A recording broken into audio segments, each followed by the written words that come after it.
आप कब से कह रहे हैं कि म्यूचुअल फंड सही होते हैं? क्यों सही होते हैं? डिसिप्लिन की वजह से, रेगुलेशन की वजह से या जो उसका स्ट्रक्चर है उसकी वजह से? म्यूचुअल फंड तो सही है आनंद भाई, लेकिन किस कौन सा म्यूचुअल फंड किसके लिए सही है ये डिपेंड करता है उनके गोल के हिसाब से। अच्छा। अगर हम गोल उनका गोल लंबी अवधि का है तो उनको सजेस्ट करेंगे लंबे टाइम के लिए इक्विटी म्यूचुअल फंड में वो 5 साल से ज्यादा या 10 साल से ज्यादा निवेश कर सकते हैं।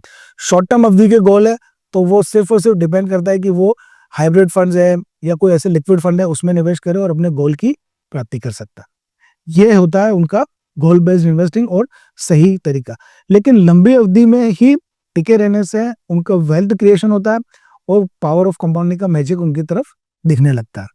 और साथ ही साथ मेरा इसमें एक पॉइंट और जोड़ने का था, इसमें आप कितना भी ये निवेश की बात कर लो, लेकिन एक चीज जो है वो यही है कि जो ईएलएसएस करके इसमें एक ऑप्शन उभर के आता है म्यूचुअल फंड में, उसका भी लोग अच्छे से इस्तेमाल कर सकते हैं। इंस्टेड ऑफ कि अगर उनको लगे कि आजकल क्या होता है कि म्यूचुअल फंड के थ्रू तो चलो बातें अभी होना शुरू हुई है, हाँ। इंश्योरेंस पहले टैक्स के पॉइंट ऑफ व्यू से बेचा जाता था।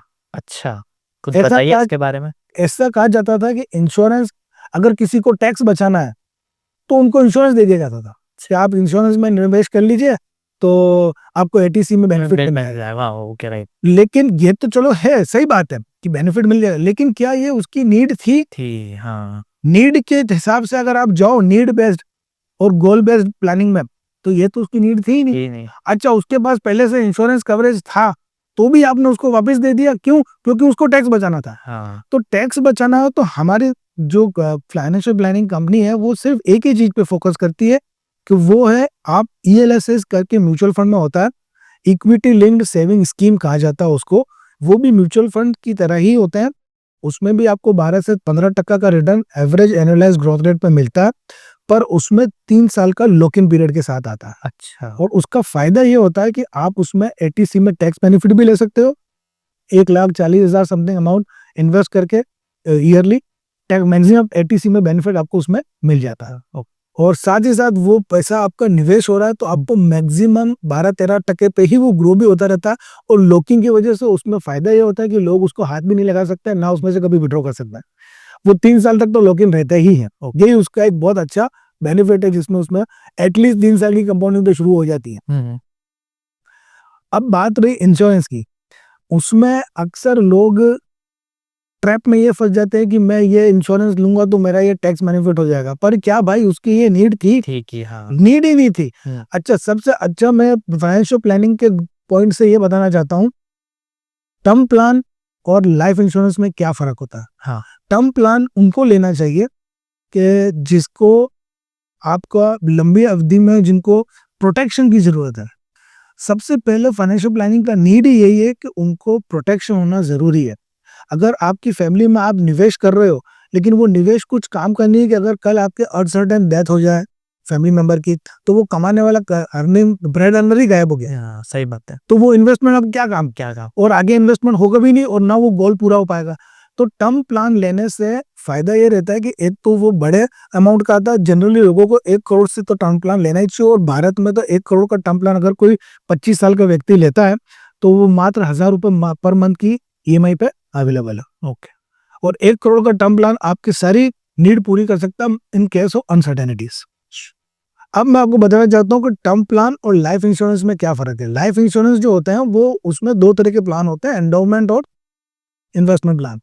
तो कंपनी जनरली क्या करती है, टर्म प्लान में आपको एक निर्धारित प्रीमियम जमा कराना है, अगर उस दरमियान में कुछ हो गया तो टर्म प्लान का जो आपका सम अश्योर्ड है 1 करोड़ समझिए, तो वो आपको मिल जाएगा डेथ होने के, वो डेथ बेनिफिट है। हाँ।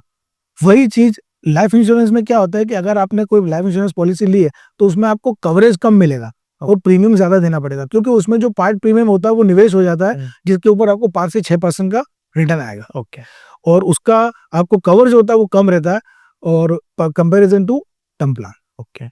और टैक्स बेनिफिट दोनों में समान है। तो बेटर यही रहता है कि हमेशा टर्म प्लान लेना चाहिए, और टर्म प्लान पार्ट ही है लाइफ इंश्योरेंस का, वो अलग प्रोडक्ट नहीं है। और टर्म प्लान लेके वो लंबी अवधि में एसआईपी करे तो ये कॉम्बिनेशन सबसे अच्छा माना जाता है हमारे यहाँ। हम वही रिकमेंड करते हैं कि टर्म प्लान एक किसी भी 25 साल के व्यक्ति को लेना चाहिए, जो कि 12,000 रुपए में 1 करोड़ का मिल जाएगा, और साथ ही साथ एसआईपी करनी चाहिए जो उसका वेल्थ क्रिएशन का पार्ट बदल संभाल लेती हैं। इस तरीके से वो जा सकते हैं। और साथ ही साथ अब क्या होता है, हमारे पास कई लोग इन्वेस्टमेंट के लिए आते हैं, पूछते हैं कि हमें तो निवेश करना है और हमें कोई अच्छा इक्विटी म्यूचुअल फंड या कोई ऐसा स्टॉक ट्रेडिंग का टिप बता दीजिए। मैं उनको सबसे पहले ये पूछता हूँ कि भाई आपके पास इमरजेंसी फंड बनाया क्या? तो बोलते हैं ये क्या होता है? हाँ, सबसे पहले फाइनेंशियल प्लानिंग में यही करना चाहिए कि आपको आपका इमरजेंसी फंड बनाना चाहिए।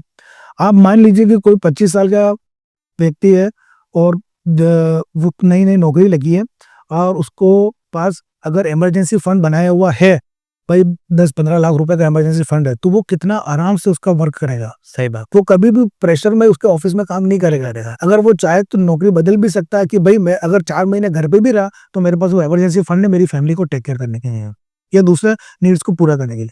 तो ये इमरजेंसी फंड आपके जीवन में काम आता है। यही इमरजेंसी फंड आपको उसमें भी काम आता है कि जब आप अगर किसी तरीके से एक्सीडेंट हो गया, आप सीढ़ियों से गिर गए, आप रास्ते में किसी ने टक्कर मार दी, आपका पाँव फ्रैक्चर हो गया और आपको 6 महीने का बेड रेस्ट लिख के दे दिया, तो आप 6 महीने तक तो ऑफिस नहीं जा पाओगे। तो 6 महीने तक आपको नौकरी पे अगर नहीं जाओगे तो क्या आपको वो तनख्वाह देगा या आपको पगार आएगी? नहीं आएगी। आपके फैमिली के खर्चे तो वहीं के वहीं खड़े हैं, हाँ, तो वो पूरे कहाँ से होंगे?